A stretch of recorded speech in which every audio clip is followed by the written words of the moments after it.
अपनी बात जो बलूचिस्तान के अवाम है, बलूचिस्तान के लोग हैं, उनको पता नहीं वो बेयार मददगार ये जो पीआईए हैं, सरीन है, 2-2 घंटे की फ़्लाइट में 6-7 हज़ार लेते हैं, हमें 21-22 हज़ार लेते हैं। यहाँ हम नुमाइंदे बहुत कमज़ोर हैं, या हमारे अवाम को ये बिल्कुल बेयार मददगार समझते हैं। सेक्रेटरी साहब इनको एक लेटर लिखें और उनको बुलाएं कि किस कैपेसिटी में और हमें क्यों फ़्लाइट नहीं देते हैं।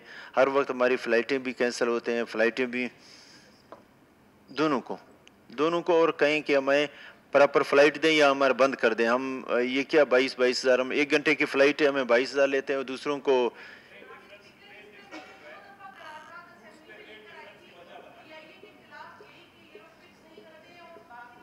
में फिक्स रेट इन्होंने किए हुए बलूचिस्तान वालों के लिए जो है ये ज्यादती है। इसका तो पूरी तौर बिल्कुल पर इनके एक खिलाफ लिखें नोटिस और अथॉरिटी को कहें कि मंडे को हमें ब्रीफिंग दें और प्रॉपर इसका हमें बता दें कि क्या वजह है और क्यों इस तरह कर रहे हैं। हालांकि ये सूबा खुद कहते हैं कि वो लोग इतने अफोर्ड नहीं कर सकते हैं, गरीब सूबा है। यहाँ पे पीआई डबल पैसे लेता है, डबल क्या ट्रिपल लेता है। पीआई अलहदा इन्होंने अपना अजारादारी बनाया है, एक दिन सरीन है, एक दिन पीआई है।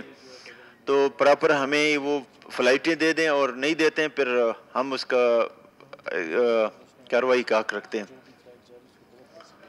पहले किसी को पे कुछ नहीं है, वो है और फुल फ्लाइट जाते हैं, उसमें आप 22-22 हज़ार, 24-24 हज़ार रुपये ले रहे हो और 1 घंटे की फ्लाइट में वहाँ पे 2 घंटे कराची इस्लामाबाद है, वहाँ पे 7 हज़ार है जी।